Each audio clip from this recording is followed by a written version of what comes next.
is Daniel Gilbert, and I'm a clarinetist. I teach currently at the University of Michigan, and I'm also principal clarinet of the CityMusic Ensemble in Cleveland.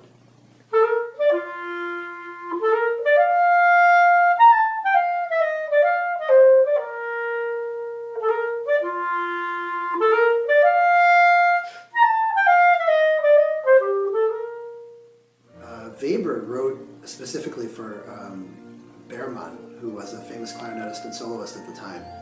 And Fairmount was famous for flashy and romantic soloistic playing.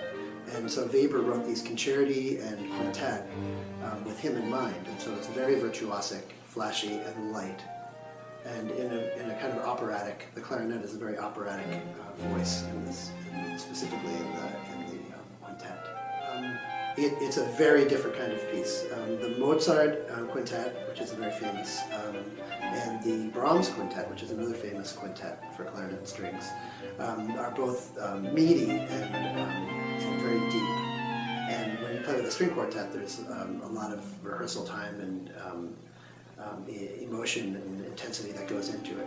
The Weber, on the other hand, is a much more lighthearted and flashy piece where most of the intricacies are in the clarinet part, and the string quartet serves mostly as an accompaniment, which is why I thought it would be a great idea to use this piece as a concerto rather than a quartet with clarinet. Except that I feel a lot better about asking a bunch of string players to play the piece with me, because usually they kind of poo-poo wanting to do it and want to play more Brahms or Mozart.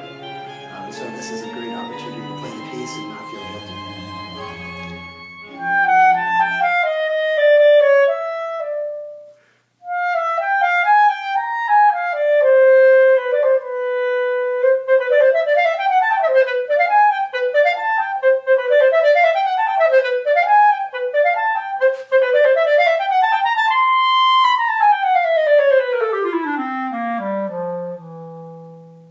Well, it is a very technical and flashy piece, and so it demands a lot of endurance from the clarinetist, as well as technique, and also just in my life, purely building up the stamina with all of the other things I have to do, being a father and professor.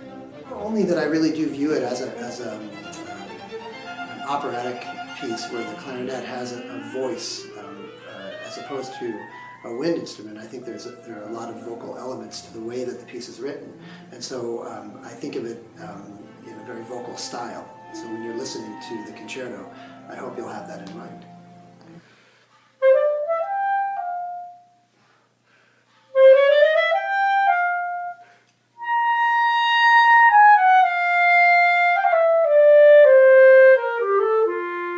Let me think. Last year, I premiered a concerto with the Contemporary Youth Orchestra, Eliza Grossman's group. That was written by Jim Stevenson. That was a concerto that was written for me.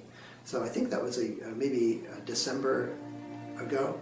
I believe that's what it was. And then there might have been something with the University Circle Wind Ensemble. I think I played the Weber Concertino with them, which is another lighthearted, very operatic piece for clarinet and band in this case. Well, I think CityMusic is a very unique and wonderful ensemble.